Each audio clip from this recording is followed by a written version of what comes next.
நீதிமொழியின் புத்தகம் 28ஆம் அதிகாரம் 25ஆம் வசனம். பெருநெஞ்சன் வழக்கை கொள்ளுகிறான், கர்த்தரை நம்புகிறவனோ செழிப்பான். கர்த்தருடைய பரிசுத்த நாமத்திற்கு மகிமை உண்டாகட்டும்.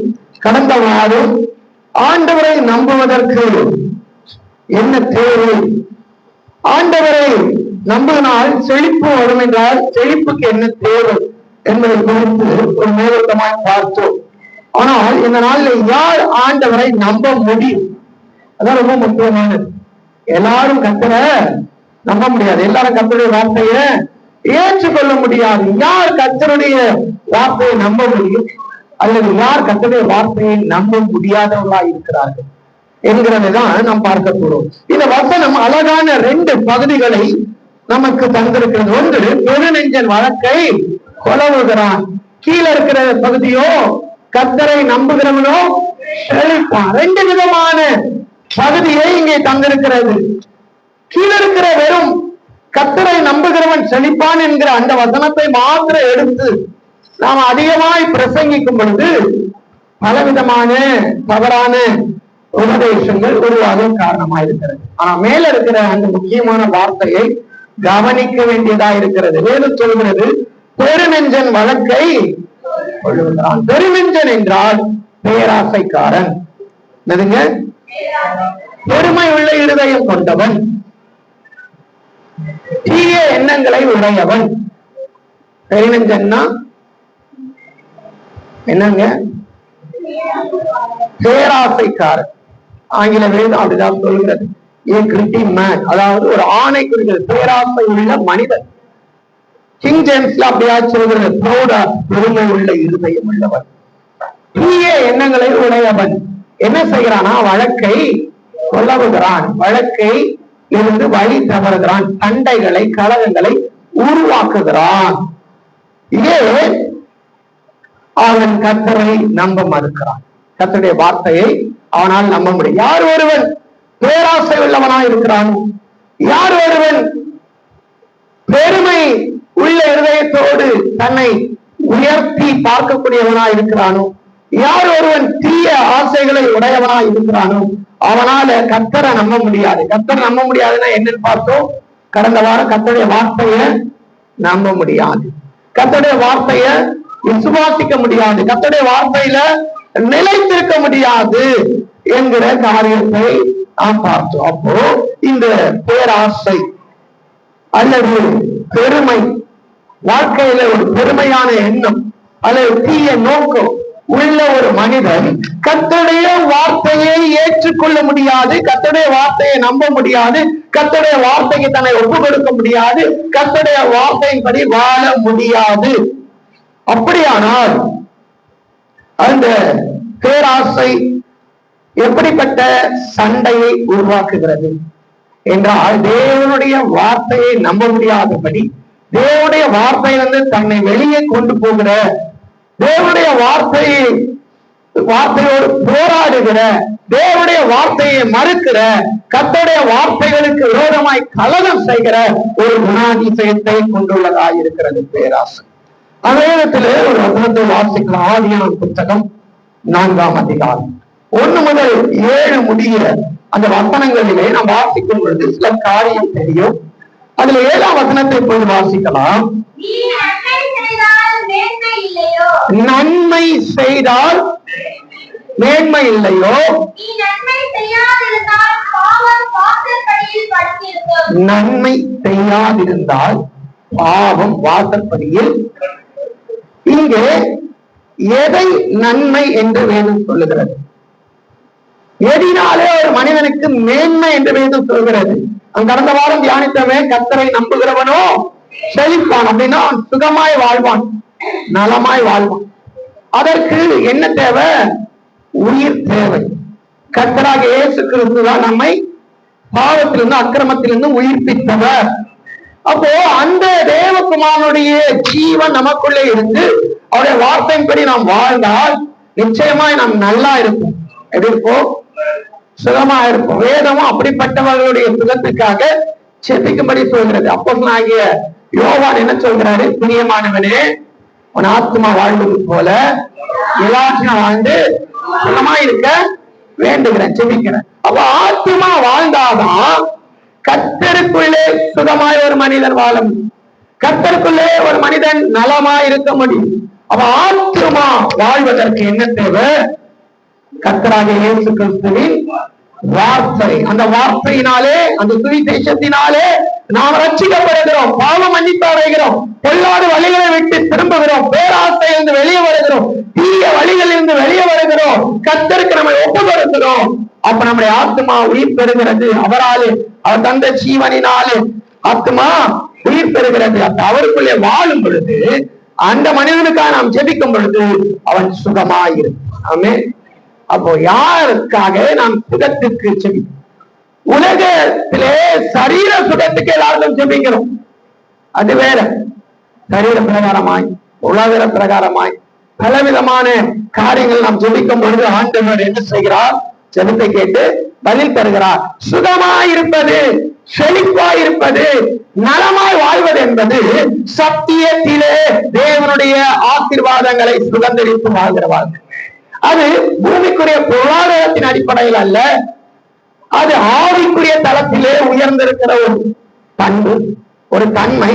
அப்பொழுது இந்த பூமியிலே தேவன் நம்மை, தேவனுடைய வார்த்தையை எந்த அளவுக்கு நாம் கனம் பண்ணி நம்பி அந்த வார்த்தையின்படி நாம் வாழ்கிறோம், அந்த அளவுக்கு உயர்வை வைத்திருக்கிறார். அதற்காக அப்போஸ்தலனாகிய யோவான் சொல்லிக்கிறார், உன் ஆத்மா வாழ்வது போல் எல்லாவற்றிலும் வாழ்ந்து சுகமா இருக்க வேண்டும் செய்கிறேன்.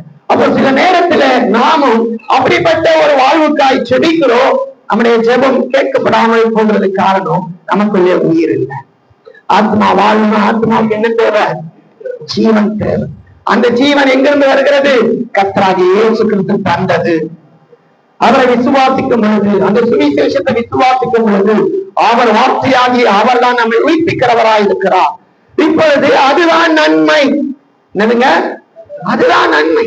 நீ நன்மை செய்தால் உனக்கு இந்த சுகவாழ்வு இல்லையோ, நீ பூரண ஆயுசோடு இருக்க மாட்டாயோ, நீ நன்றாய் வாழ மாட்டாயோ. நன்மை செய்தால் உனக்கு மேன்மை இல்லையோ. நன்மை செய்யலனா என்ன ஆகுமா? படிங்க. பாவம் வாசற்படியில் படுத்திருக்கும். இந்த செய்தியை யார் சொல்றது? கர்த்தரே பேசுகிறார். அவன் 1ஆம் வசனத்திலிருந்து இப்ப வாசிக்கலாம். 4ஆம் அதிகாரம் 1 வசனங்களா? வாசி. பெற்று கர்த்தருடைய பரிசுத்த நாமம் மகிமைப்படுவதாக. இங்க ஒரு காரியத்தை இங்க சம்பந்தம் இல்லாதான் நான் சொல்லுகிறேன். இங்கே அழகாய் ஏவாள் ஒரு ஸ்டேட்மெண்ட் வைக்கிறாங்க. ஆதாம் தன் மனைவியாகிய ஏவாளை அறிந்தான், அவள் கர்ப்பவதியாகி காயினை பெற்று கர்த்தரால் ஒரு மனுஷனை பெற்றேன் என்றார். கர்த்தர் தான் தந்தாரு. இது கர்த்தருடைய சுதந்திரம் என்று சொல்லுகிறார். ஆனால் இக்காலத்தில் அநேக உபதேசங்கள் காயின் பிசாசினாலே பிறந்தவன் என்று போதித்து பலவிதமான பொல்லாத தேவனுடைய திட்டத்துக்கு முரண்பாடான உபதேசங்கள் பெருகிருக்கிறது. ஆனா வேதம் அழகாய் தெளிவாய் சொல்கிறது. ஏவாளே அந்த ஸ்டேட்மெண்ட தராங்க.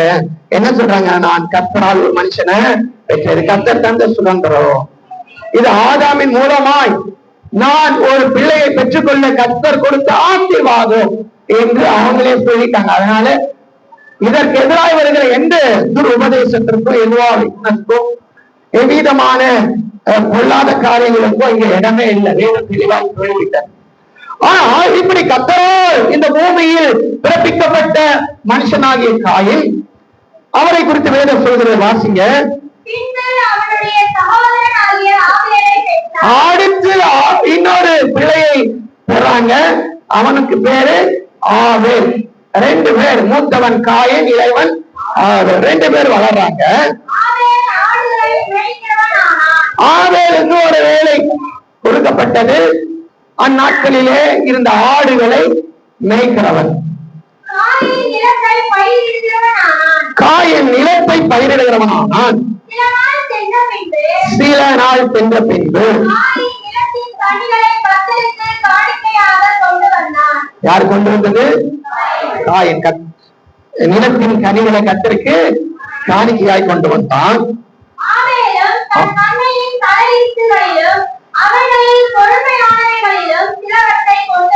ரெண்டு பேருமே என்னத்தை கொண்டு போறாங்க? காணிக்கையை கொண்டு போறாங்க. அதுல ஒருவனுடைய காணிக்கைய, ஒரு மனிதனையும் அவனுடைய காணிக்கையும் கர்த்தர் அங்கீகரித்தார். முதலாவது எந்த அடிப்படையில் அங்கீகரிக்கிறாரு?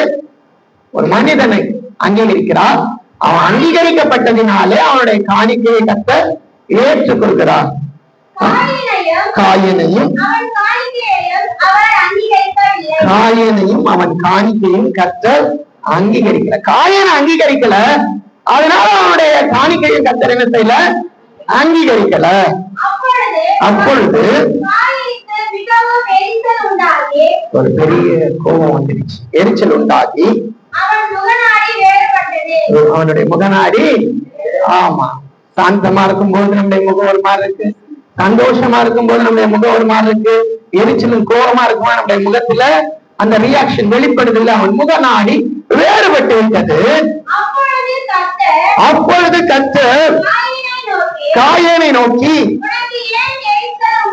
உனக்கு ஏன் எரிச்சல் உண்டாயிற்று? உன் முகநாடி ஏன் வேறுபட்டது? நீ நன்மை செய்தால் மேன்மை இல்லையோ? நீ நன்மை செய்யாதிருந்தால் பாவம் வாசல்களில் படுத்திருக்கும். யாருடைய ஆசை? ஆவேலுடைய ஆசை உன்னை பற்றி இருக்கும். நீ அவனை ஆண்டு கொள்வாய் என்றார். ஒரு நல்ல ஆசீர்வாதமான வார்த்தையை தான் இங்க கொடுக்கிறார். என்ன செய்யறாரு? ஒரு நல்ல ஆசீர்வாதமான வார்த்தை தான் தராரு. நீ அவனை ஆண்டு கொள்ளுவ, நீதான் அவன் மேல ஆளுகையா இருப்ப, ஏன்னா நீதான் மூத்தவன். அவன் உன் மீது ஆசையா இருப்பான், உன் மீது என்னவா இருக்க மாட்டான், வெறுப்பா இருக்க மாட்டான், உன் மேல் எரிச்சலா இருக்க மாட்டான். இப்ப நீ என்ன செய்யணும்? நன்மையை செய். என்ன செய்யணும்? நன்மை செய். ஒரு நல்ல ஆசீர்வாதத்தை தான் தேவன் கொடுத்தார். அப்ப ஆசை என்பது வேறு, பேராசை என்பது, தீய ஆசை என்பது வேறு. தேவனே அதை நமக்கு உண்டு பண்ணுகிறார். விருப்பத்தையும் செய்கையும் கர்த்தரே நமக்கு உண்டு பண்ணுகிறார். பாருங்க, முதல் மனிதன் கூட பாவம் செய்த பிறகு அவர்களுடைய அந்த குடும்ப வாழ்க்கையிலே தேவ சித்தம் நிறைவேறும்படி ஆண்டவர் அங்கே ஒரு கட்டளை கொடுக்கிறார். என்ன சொல்லுகிறார்? அதிகாரம் 16. அவர் ஸ்திரீயை நோக்கி, கர்ப்பவதியா இருக்கும் பொழுது உன் வேதனையை மிகவும் பெருக பண்ணுவேன், வேதனையோட பிள்ளைகளை. இது அவர்கள் செய்த தவறினுடைய ஒரு தண்டனை. தண்டனையை விட தண்டனை அல்ல, ஒரு சிக்ஷை. தண்டனைனா என்னதான் இருக்கணும்? அவங்க அப்பயே மறுத்து போயிருக்கணும், அவங்க இல்லாம இருக்கணும். ஆண்டவர் தண்டிக்கல, திச்சித்து அவங்களை தமிழமாய் திருப்ப அவர் அது மாத்திரமல்ல. ஏன் இந்த காரியத்தை வைக்கிறார்னா, தேவ சித்தத்தின்படி இந்த உலகத்திலே குடும்பங்கள் நிலைத்திருக்க, தேவனுடைய சித்தத்தின்படி குடும்பங்கள் ஆளுகை செய்யப்பட அவர் இப்படி ஒரு சிஸ்டத்தை உண்டாக்குகிறார். ஏன்னா பாவம் செஞ்சிட்டாங்க, தேவனுக்கு ரோதமாய் மாறிட்டாங்க, தேவ நோக்கத்தை இவங்க சிதைக்கக்கூடியவர்களா இருக்கிறாங்க. அவ்விடத்திலும் தேவ நோக்கம் நிறைவேறதுக்காக இப்படி ஒரு வளைவுக்குள்ள அவங்களை வைக்கிறார். வேதனையோடு கூட பிழைப்படுவாய், உன் ஆசை உன் புருஷனை பற்றி இருக்கும், அவன் உன்னை ஆண்டு கொள்வான். இது ஒரு நல்ல ஆசீர்வாதமான காரியம். ஒரு பக்கம் சிக்ஷையா இருந்தாலும், ஒரு பக்கம் தண்டனையா இருந்தாலும், ஒரு பக்கம் வேதனை உள்ளதா இருந்தாலும், இது ஒரு ஆசீர்வாதமான தேவன் தந்த ஒரு கட்டளை. ஆனா இதை இன்றைக்கு நம்மால் ஏற்றுக்கொள்ள கஷ்டமா இருக்கிறது. என்ன இருக்கு? ஏன் வேதம் சொல்லுது, கிறிஸ்துவுக்குள் ஆண் என்றும் யூதன் என்றும் கிரேக்கன் என்றும் இல்லை, சுயாதீனன் என்றும் அடிமை என்றும் இல்லை, எல்லாரும் கிறிஸ்துவுக்குள்ள எப்படிதான் இருக்கும். அப்போ அதுல வேறுபாடு இல்லை. ஆனால் குடும்பத்தை தேவன் நிர்வகிக்கும் பொழுது அங்கே சில அடிப்படையிலே சில மாற்றங்களை வைத்திருக்கிறார். அது அடிமைதனம் அல்ல. ஏன் இதை செஞ்சாரு? மனிதனுக்கு தெரியல. மனிதன் இதை தேவன் வைத்த ஒரு மிகப்பெரிய ஒரு ஏற்றத்தாழ்வுன்னு நினைக்கிறான். ஆனா ஆண்டவருக்கு தான் தெரியும்.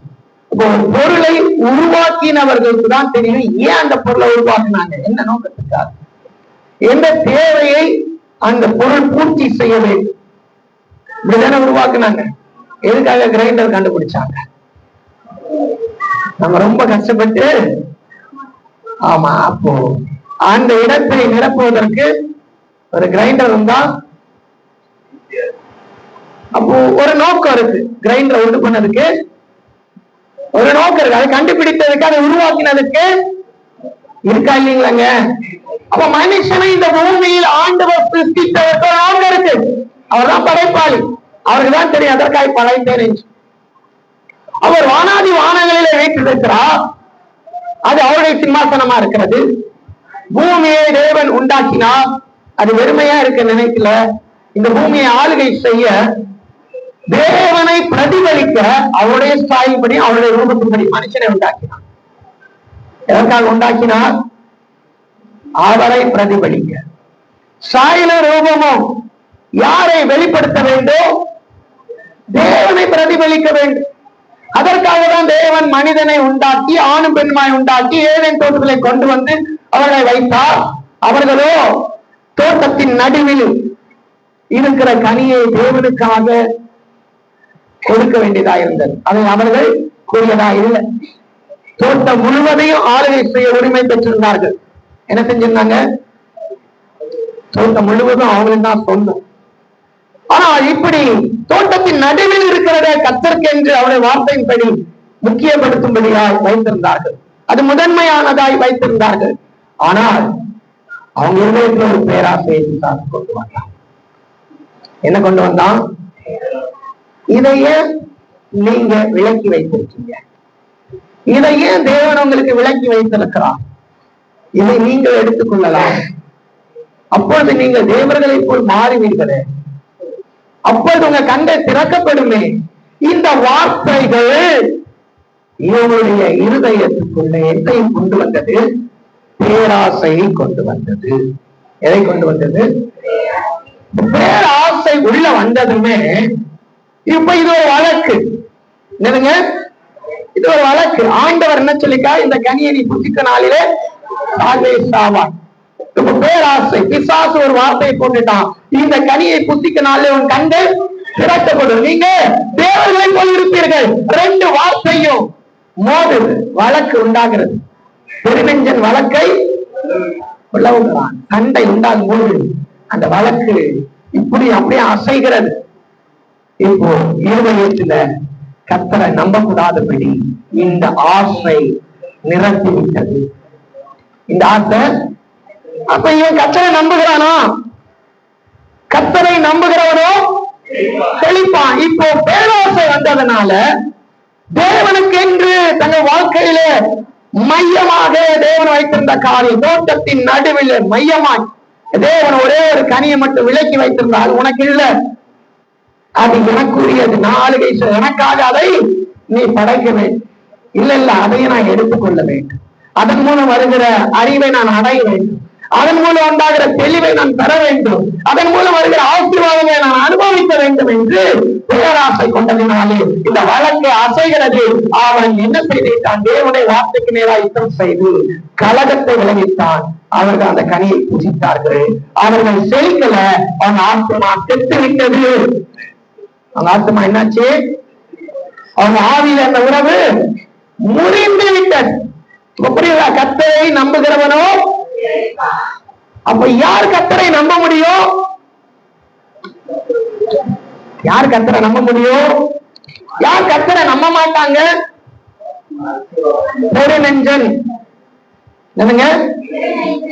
பேராசைக்காரன், பெருமை உள்ள இருதய படைத்தவன், தீய ஆசைகளை தனக்காய் சொந்தமாக்கி கொண்டவன் கர்த்தரை நம்ப மாட்டான்.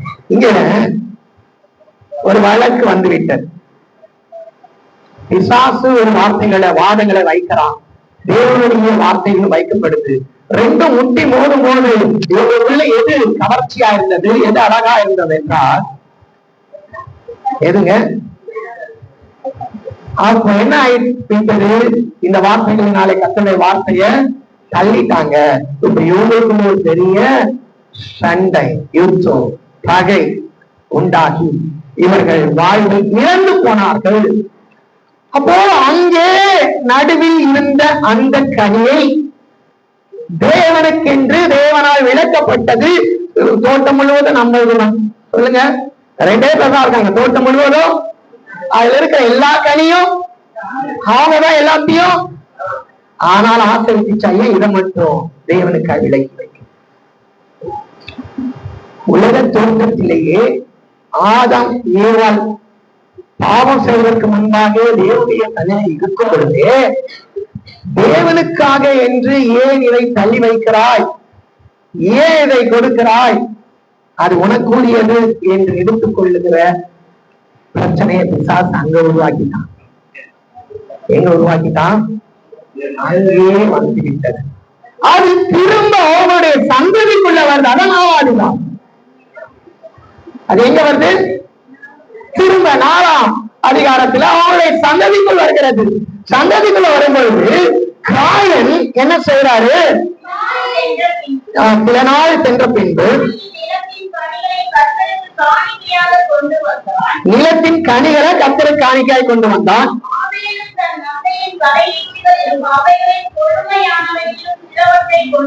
ஆவேலும் தன் மந்தையில் இருக்கிற தலையீற்று முதலாவது பிறந்ததும் அதிலேயே கொழுமையா இருக்கிறவையை கர்த்தருக்கு கொண்டு வந்தான். ஆவேலையும் அவன் காணிக்கையும் கர்த்தர் செஞ்சாரு, அங்கீகரித்தாரு. அங்கீகரிக்கவில்லை.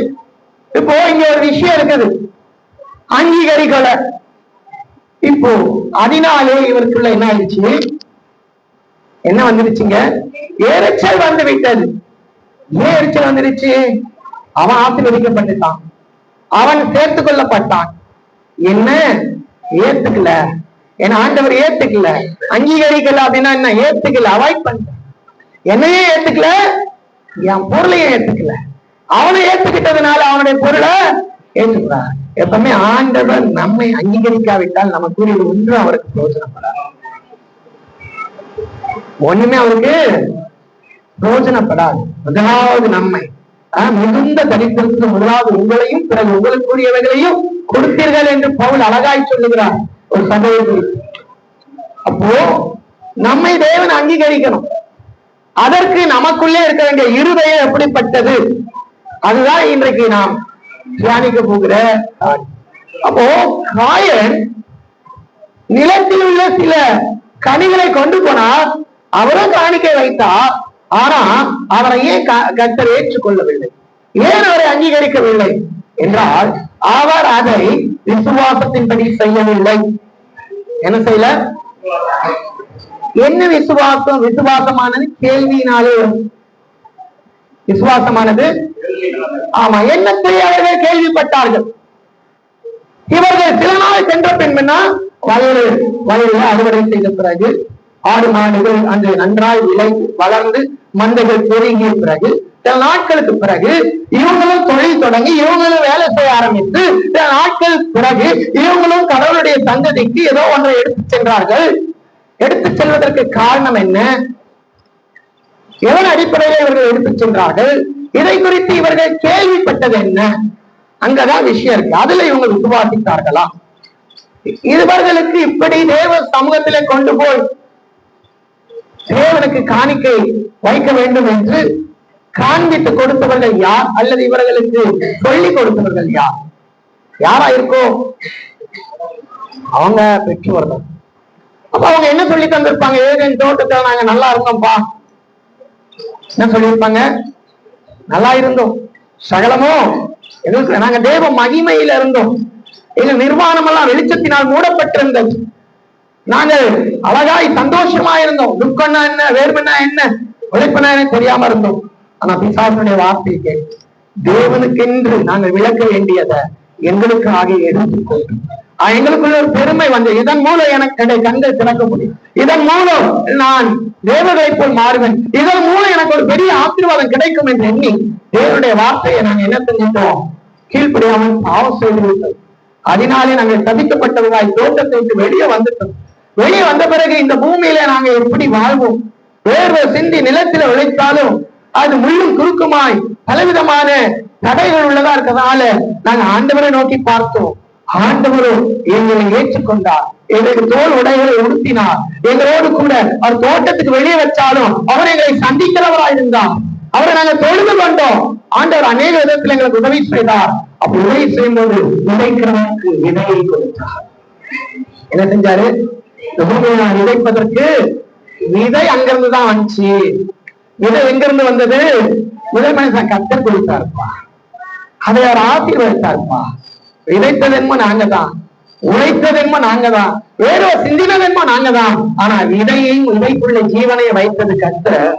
அவர் கொடுத்ததினாலே நாங்கள் இன்றையும் கொண்டு பிழைத்திருக்கிறோம்.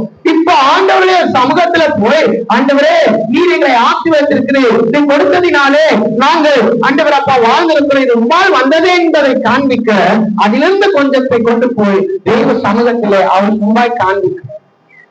நான் கொடுக்கத்தை வச்சு ஆண்டவர் தாக்கி பிழைக்கிறோம் அல்ல. ஒரு மனுஷன் மூலமாகவும் அவர் பணிவிடை கொள்ள அவர் தேவையான ஏதோ ஒன்று தேவை உள்ளவர் போல் இருக்கிறவர் அல்ல. சர்வலோகத்தையும் தீர்ச்சித்து ஆளுகை செய்கிறவர். ஆனா ஒரு பிள்ளைய அப்பா நல்லா படிக்க வச்சு, ஒரு நல்ல வேலை வாங்கி கொடுத்து, அவன் நல்ல சுகமா இருந்து ஒரு முதல் மாசம் சம்பளம் வாங்கி அதுல ஒரு கிஃப்ட் எடுத்துட்டு போய் கொடுத்தா அது வந்து என்னது? அன்பின் பிரதிபா. அப்பா பாருங்க, நான் நல்லா இருக்கிறேன், நான் வாழ்றேன், நான் என்ன செய்யறேன் அப்படிதானே தவிர அதை வைத்து அப்பா வாழ போகிறவர் அல்ல. அது அவருக்கு தேவையும் அல்ல. அப்போ இந்த வார்த்தைகளை சொல்லும் பொழுது ஆவேலுக்கு விசுவாசம் வந்தது. என்ன வந்தது? ஆமா, புதிய ஏற்பாட்டு காலத்துல தசம்பாங்க இருக்கா, காணிக்கை இருக்கா, இதை கொடுக்கணுமா, அதை பத்தி எல்லாம் நான் பேச வரல. இது 4000 வருஷத்துக்கு முன்னாடியே உண்டான பிரச்சனை. இது இன்னைக்கு நேரத்துல ஏதேன் தோட்டத்துக்குள்ளேயே இசாக்கு கொண்டு வந்த பிரச்சனை. முதல் சந்ததியாகிய காயின் ஆவேலுக்குள்ள சண்டையை உருவாக்கின பிரச்சனை. அந்த பிரச்சனை இன்னைக்கு ஒழியுமா? எனக்கு ஒழிய போறது இல்லை. அப்போ இதை விசுவாசத்தின் அடிப்படையில ஆவேல் ஏற்றுக்கொண்டாராம். நம்முடைய ஆண்டவர் எவ்வளவு நல்லவர், அவர் எவ்வளவாய் ஆசீர்வதித்திருக்கிறார், அவராலே இதை நான் பெற்றுக்கொண்டோம். அப்ப அவருக்கு முன்பாய் போய் என்னுடைய இருதயத்தை, நன்றி உள்ள ஒரு இருதயத்தை காண்பிக்க வேண்டும் என்று ஆண்டவர் தான் விளைச்சலை தந்தார். ஆண்டவரால் தான் எனக்கு இவைகள் கிடைத்தது என்று அவர் நம்பினார். காயின், நான் விதைக்கிறேன், நான் வேர்வை செஞ்சுறேன், இன்னைக்கு பயிர் நிலங்களை பாதுகாத்து அறுவடை செய்ய எவ்வளவு கஷ்டம். நவீனமான உலகத்துல எவ்வளவோ விஞ்ஞான வளர்ச்சியில எவ்வளவோ மருந்துகள், எவ்வளவோ மிஷின்கள், எவ்வளவோ காரியங்கள் உண்டாயிருக்கிற வேளையிலே விவசாயிகள் எப்படிதான் இருக்கிறாங்க? ரொம்ப கஷ்டப்படுறாங்க, நிறைய நஷ்டங்கள் அடைகிறாங்கன்னா. முதல் சந்ததியில ஒருவன் விவசாயம் பண்ணுகிறான், அவன் எவ்வளவு கஷ்டப்பட்டது. அந்த நிலத்தை சீர்படுத்த, அதை பண்படுத்த, அதில் விதைகளை விதைக்க, அதை தண்ணீர் பாய்ச்ச, அது விளைச்சல் கொண்டு வர, அதை அறுவடை செய்து அதை தன்னுடைய வீட்டு களஞ்சியத்துல கொண்டு வந்து சேர்க்க எவ்வளவு கஷ்டப்பட்டிருக்கும். அப்ப அவன் யோசிக்கிறான், நான் உழைக்கிறேன், நான் வேர்வை செஞ்சுறேன், நான் கஷ்டப்படுறேன், இரவு பகல நான் காவல் காக்குறேன், இதுல கர்த்தர் எங்கே இருக்கிறார்? அவருக்கும் இதுக்கு என்ன சம்பந்தம் இருக்கிறது? அவரால எப்படி நான் ஆசீர்வதிக்கப்பட்டேன்னு சொல்ல முடியும்? இது கர்த்தர் தந்தான்னு சொன்னா அப்ப நான் வீட்டுல படுத்து உறங்கினால் இது வந்துடுமா? அப்ப அவனுக்கு இந்த வார்த்தையில சந்தேகம் வந்து விட்டது. என்ன வந்து விட்டது? அப்ப 2 பேருமே வேற வழி இல்லை, முன்மாதிரியை பின்பற்ற வேண்டும். பெற்றோர் செஞ்சாங்க, நானும் செய்யறேன். அப்ப 2 பேருமே காணிக்கை கொண்டு போக வேண்டும். மூத்த மகன் அவர் தானே பெரியவர், அவர் செஞ்ச பிறகுதான் தம்பி செய்யணும். அப்போ அவர் கொண்டு போறாரு. ஆனா அவரு விசுவாசத்தோடு செய்யல, ஒரு கடமையாகி அல்லது அவிசுவாசத்தோடு, இந்த பொருள் எனக்கு இருந்தா கூட கொஞ்சம் நல்லா இருக்குமே, இதை வச்சு நான் ஏதாச்சும் நமக்கு கொஞ்சம் பிரயோஜனம், நம்ம ரொம்ப கஷ்டப்பட்டு இதை எடுத்துட்டு போயிட்டு இங்க வைக்கிறதா? ஆவேலும் விசுவாசத்துடைய கர்த்தர் ஆசீர்வதிப்பதனாலே பெருகியது. அவர்தான் இந்த ஆசீர்வாதத்தை தந்திருக்காரு. இதற்குள்ளே ஜீவனை தந்து ஒரு பெருக செய்து மந்தைக்கு ஒரு செழிப்பை அவர் தந்தார். அவர் மூலமாய் எனக்கு இந்த ஆசீர்வாதம் கிடைத்தது என்று அவர் விசுவாசித்தார். அதனாலே அவருடைய இருதயம் கர்த்தரை நம்பியது. ஆனா இவரோ இந்த கொஞ்சத்தை ஏன் அங்கே கொடுக்க வேண்டும், இது நம்ம வச்சிருந்தா நமக்கு நல்லா இருக்குமே என்று பிசாசனுடைய அந்த காரியங்களினாலே இவருடைய இருதயம் கடினப்பட்டு குழம்பியது. அவர் தன் சுய காரியங்களை பரிசோதித்து பார்க்கிறார். ஆணுவினா நடக்கிற வேலையை பார்க்கிறார், ரொம்ப உழைப்பை பார்க்கிறார், அதுல இருக்கிற பிரச்சனைகளை பார்க்கிறார். இவ்வளவு சூழ்நிலை மத்தியில கடவுள் எப்படி எனக்கு தந்தாலும் சொல்லி நான் எடுத்து போய் தரது எதுவுமே புரியுது. அப்போ அதனாலே ஆண்டவர் அவரை அங்கீகரிக்க. ஏன்னா விசுவாசம் இல்லாமல் தேவனிடத்தில் சேர்வது கூடாத காரணம். தேவனிடத்தில் சேருகிறவன் அவர் உண்டென்றும் தம்மை தேடுவதற்கு பலன் அளிக்கிறவர் என்றும் விசுவாசிக்க வேண்டும். எபிரேயர் 11:6 நினைக்கிறேன்.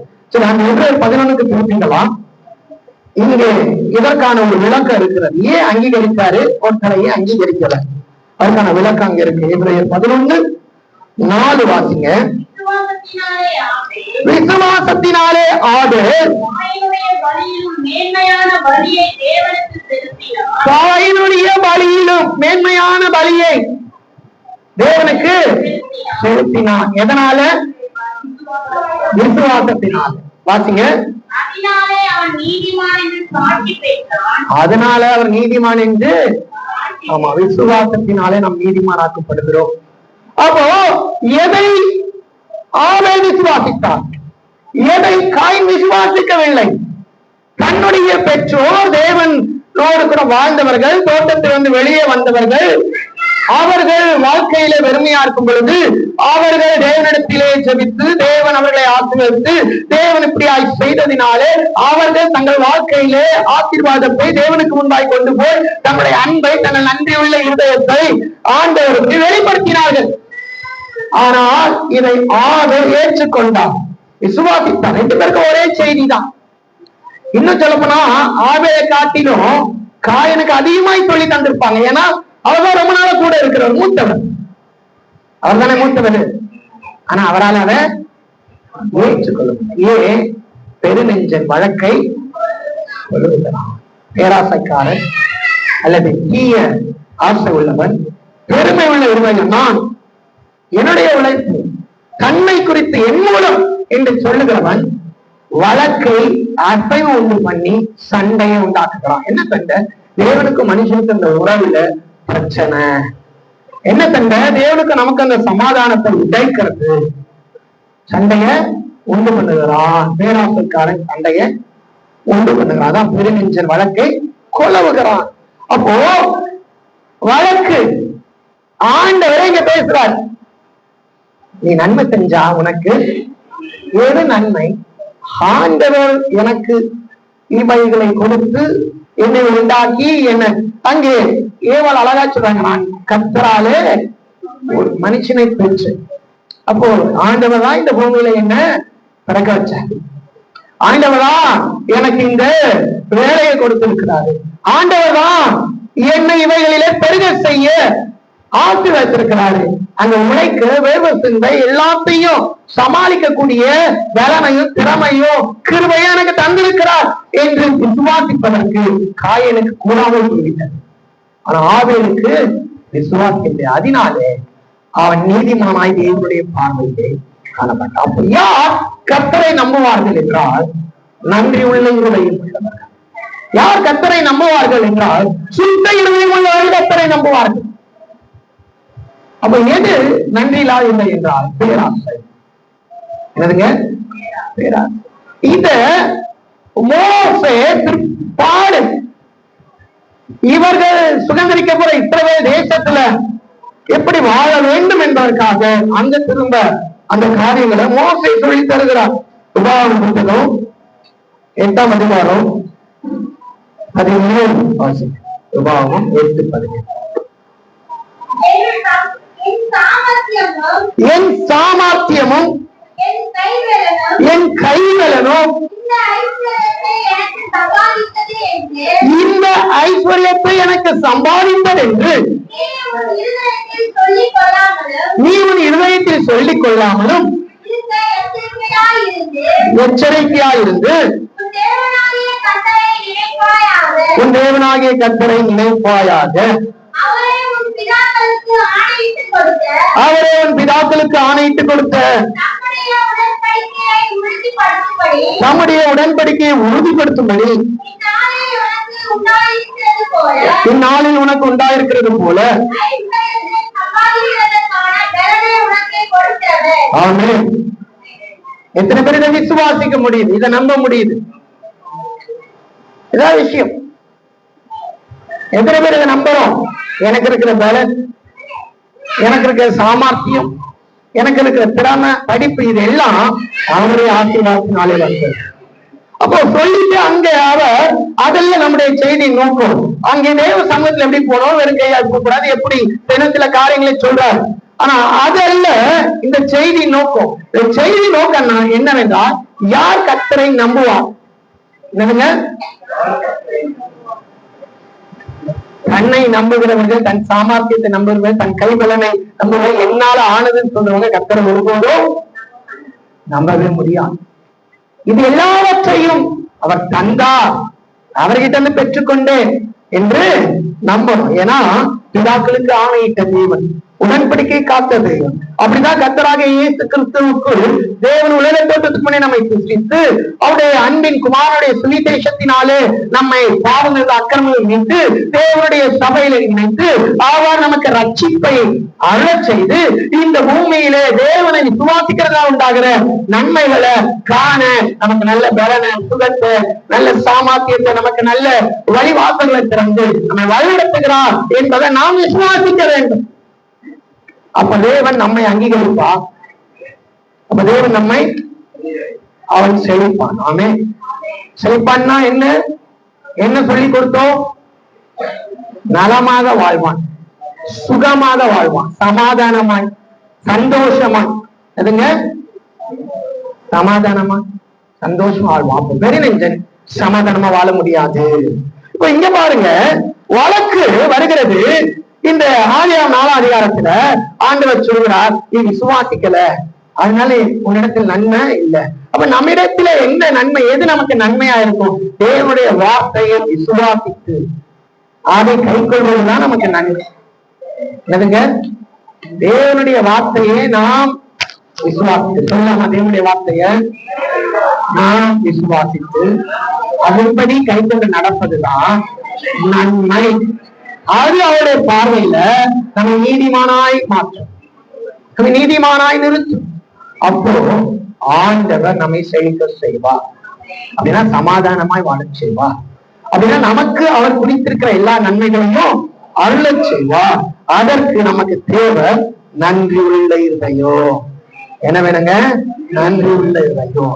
இன்னொரு பேராசைக்காரனை குறித்து வேதம் சொல்லுகிறது.